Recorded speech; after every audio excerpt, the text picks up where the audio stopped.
Hey, what is going on YouTube? Ron here. We are back, ladies and gentlemen. Today we are in the Piotr Bagration. What is my pick for one of the top cruisers at Tier 7 currently? Now, this thing, of course, when it was first released, was pretty mediocre, if not terrible. And with the addition of a radar and a few recent buffs, she has definitely gone through quite the character development. But with the DPM, the medium caliber guns, with the 180s, the radar, the survivability, this ship has definitely got to be up there in terms of, top performing cruisers. Now, of course, that list can be rather subjective.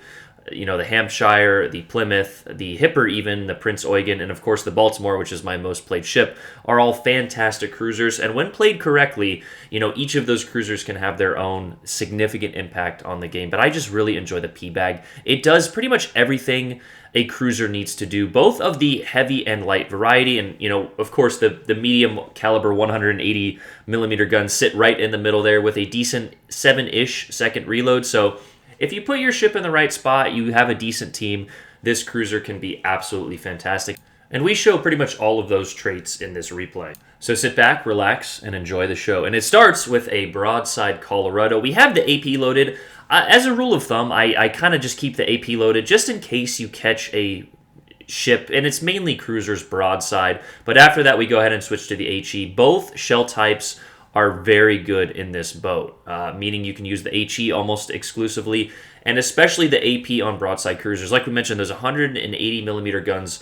I think there's a velocity. I don't know what it is, but when you're watching, PC gamers or streamers, you feel like they don't get as many overpins. I'm sure it's just RNG confirmation bias, but these 180 millimeter guns, when you catch those broadsides, they are truly something to marvel at.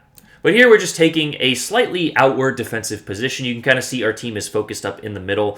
And I've said this before, but I will say it again. You want to place your ship, depending on the situation, especially early game, where your team is not. You want to be a zone coverage, a zone defense, and we can see that no one is taking this outside flanking position. On top of that, we do have a very long-range Russian radar, so we're going to get alongside this cap here, so that way we can cover most of the cap if it does start to turn red. On top of that, we also waited just a brief moment here to shoot that Colorado, and the reason being is we wanted to utilize this island cover. We were only briefly detected, and that's not enough time for those battleship players to really turn their guns and shoot at us. If or you're not paying attention and you're shooting out in the open, that is when you can potentially take those massive salvos. On top of that, a lot of players also ask me why I use overview camera. Now, in this situation, when I'm not detected, it's more of a force of habit, but by utilizing overview camera, you can see more of the battlefield, so you can see when those battleships are shooting at you. One downfall of the P-Bag, however, is the fact that you do have the higher velocity guns, which does help when you're shooting cruisers, but it does not help in this situation when you want to utilize that island cover and you have a few ships pressing closer. That is where the American cruisers, such as the Baltimore and Cleveland, that is where they do shine. Due to their slower shell velocity, but in return you lose out on a little bit of that lead. Kind of that faster velocity allows you to hit targets a little bit better. Which is why I always recommend playing, multiple different classes of multiple different nations so you can kind of learn the tricks and traits of each ship. For example, the P-Bag and most Russian heavies do have an 11.7 long range but medium duration radar, which usually lasts about 20 seconds. So just things you can add to your arsenal to become a better player. But in this situation, we have gotten out on the flank here. We are trying to defend the cap. The Bismarck has made his way into the cap, at which point we do have a nice broadside, so we're going to go ahead and switch to the AP. But one of the downsides of the P-Bag is the poor kiting angles. You can see here, we kind of have to go near full broadside to get most of our guns on target. So definitely that's probably the worst drawback of this ship here. We're even not the best angled, and we can only get 2 guns on target, at which point we find ourselves on the white line and we realize we have to turn around. So what we're going to do here is just stop shooting and utilize our concealments. I think it's 11.3 or 11.4. We are running nearly a full concealment build, and this is kind of one of those unique traits and factors of different ships is the P-Bag, when fully concealed, our radar can actually outrange our concealment. There you can see it. It is 11.4. We have not shot our guns. Our ring has not gone out. So we know that if we don't shoot our guns and something does detect us, we can pop our radar, and that ship will guarantee to be detected. It is called stealth radar. Certain American builds with Beepley and other commanders can get it down, but it's just one of those things. It's kind of like outplaying destroyer players, right? It's like, oh, we detected this cruiser, let me turn around. Well, you're already in my radar range, pal. But here we actually get the Bismarck on fire again. And to be quite honest, after I set a double fire on battleships, I ideally should have switched to AP as we do here, but we actually get a triple fire. And the perk Fight Fire with Fire, when your damage con is down, it actually puts out that triple fire, but we're guessing that he's not running that as this fire is not out, or he's deciding not to burn his damage con. Maybe he was just done barbecuing as we get the arsonist. So one battleship down and the cap is clear. So we're going to go ahead and push forward. But in the principles and the nature of trying to be a better player, we're looking at the mini-map, right? Our team has completely faltered on A. We've got a few ships in the middle. So what we're going to do is we're going to push out to C here. We're going to try and either get these cruisers or this battleship. And that is when the Plymouth pops up broadside. We have the AP loaded. And not the best lead shot, as he did decide to change directions, but we can use our torpedoes here, look at the angle he is going at. We see that he's going slightly forward, so we're going to lead that shot a little bit better. Not the best grouping and maybe a touch high, but we get a few penetrations and overpens. But it doesn't really matter because he is essentially caught broadside to us. We have that cruiser in front of him, which is actually radaring him at the moment. We're going to try and lead a better shot. It clears. We get decent grouping. I don't know if I lost target lock, which if you guys actually do not know, it increases your dispersion, and that's when we start to get the citadels. Unfortunate that he had to lose all of that health beforehand, but he is now within our radar range, which is maybe not the best use of our radar, but we wanted to get him off the board. The Plymouth, anytime it's left alive, is a dangerous threat. We talked about it at the beginning. A very great cruiser at the tier, but I prefer the P-Bag, if we're being honest. Trolled slightly with RNG. I feel like we definitely should have gotten a few more citadels there. We actually switched to the HE and do get the finishing touch right around the island. I kind of love shots that just kind of float right around the island there and get the tail end of their ship. It requires a little bit more skillful aiming, I guess, than just spamming L and getting your auto aim. And I just remember a long time ago, and of course we're all allowed to play the game and experience the game, and but I just remember watching a guy just spam the left trigger for that. And I will do that for shots that are over islands because we don't really have the aiming features that we do on PC. On PC, they actually get a little reticle on the minimap to see where their shells are going. But that's actually a little bit of a drawback on this game because we can't shoot over islands without target lock. So just make sure you're leading correctly. It is a lot easier with the Russian cruisers and their higher velocity as the shells do get there quicker, so you don't quite have to lead as much. But I also, I'm not going to lie, I do have fun dropping the shells. What I call it dropping in the bucket there, but the slower velocity American shells, we just love sometimes leading those turning cruisers. And yeah, they just kind of lead right into the citadel there. But again, here we're looking at the north side of A, and you can see 4 ships are last spotted pushing through, and that is when we, call to protect the Kansas, who was actually making the right play. I'm sure he was pretty frustrated at his teammates or the teammates that spawned in the middle because they completely abandoned him. So as we mentioned, we're going to try and be a team player and defend our weak side. If you're constantly kind of finding yourself, getting flanked or out of position or losing games, maybe pay attention to the minimap more. Now, of course, in a lot of cases, your teammates are just going to do whatever they want. They're going to sail around. But if you're paying attention to this, right, I could have kept sailing with my teammates, and maybe we win this game of, toilet bowl or black hole or whatever you want to call it, where the A flank goes to B and then the C flank goes to D on our side. But if we're the ones to kind of stop and stop that or prevent their push, our team on the opposite flank can push through. Now, if they die, then the game is just over. But that is exactly what we're doing here.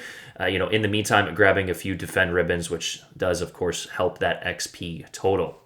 So if you're looking to increase your win rate and or your XP and have an overall better experience in Legends, pay attention to the mini-map. But we are getting focused a little bit.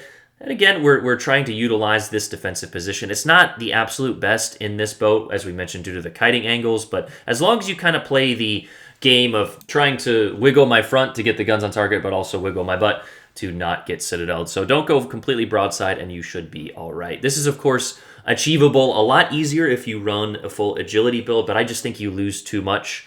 And if you position correctly, you pay attention to the minimap, you don't need to use agility in like 80% of the cases. But it's whatever, it's however you want to build your ship, but this is just, how I prefer to play the game. Position, think about your position, look at the mini map instead of just relying on a certain rudder or something and praying to RNGesus.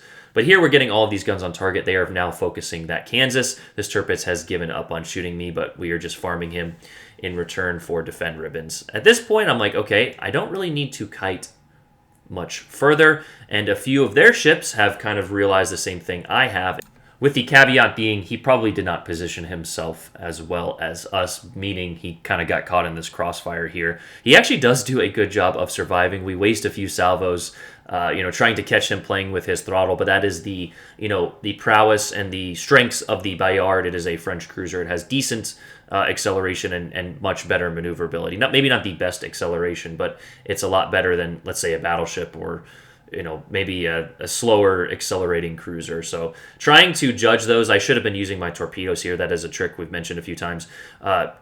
Clicking out your torpedoes to see the direction that ship is going, but we lead a beautiful salvo there and get a total of 200 health off of him to get our 4th kill with a lot of ships remaining. Now, we're probably not going to get the carrier, but if you actually look at the scoreboard now with the Veneto going down, or whatever battleship that was, we are now down on points and tied on ships. The good news is we have played this game to near perfection. And when I say that, I was initially going to title this game or, think about the clickbait title of the perfect game.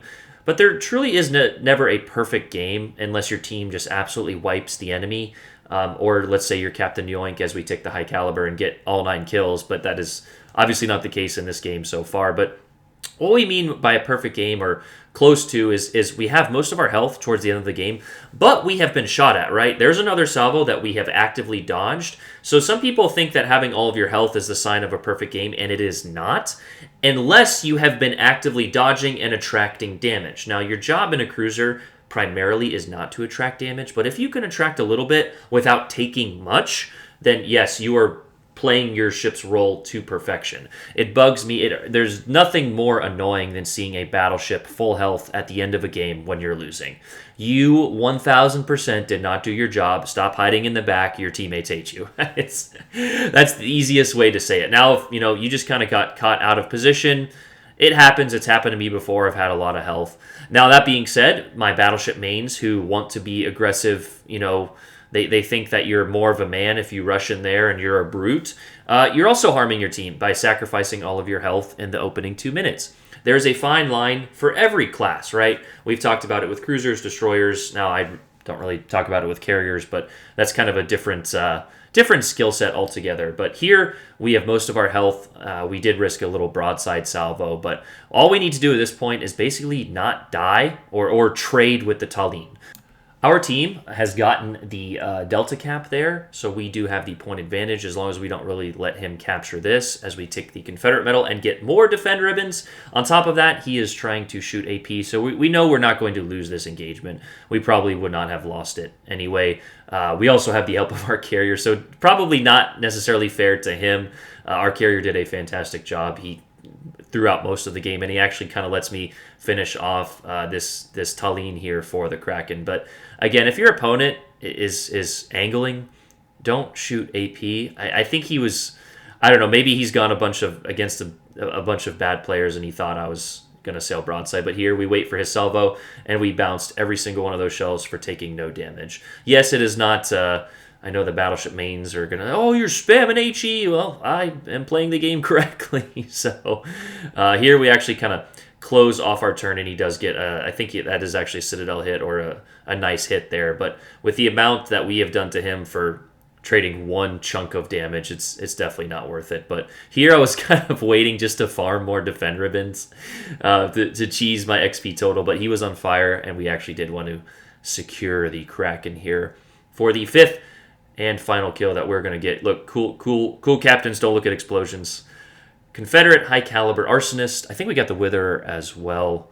And of course, the Kraken for the participation trophy. Now, a lot of people put a lot of emphasis on Krakens, and yes, they are great medals when you earn them, but they're not the end-all be-all. I'd rather have a 3-kill game with a significant battle impact in terms of XP than a Kraken and in a loss. You know, you do what you can, and they are still fun to get, of course, and I will absolutely clickbait them when I can. But that is the game.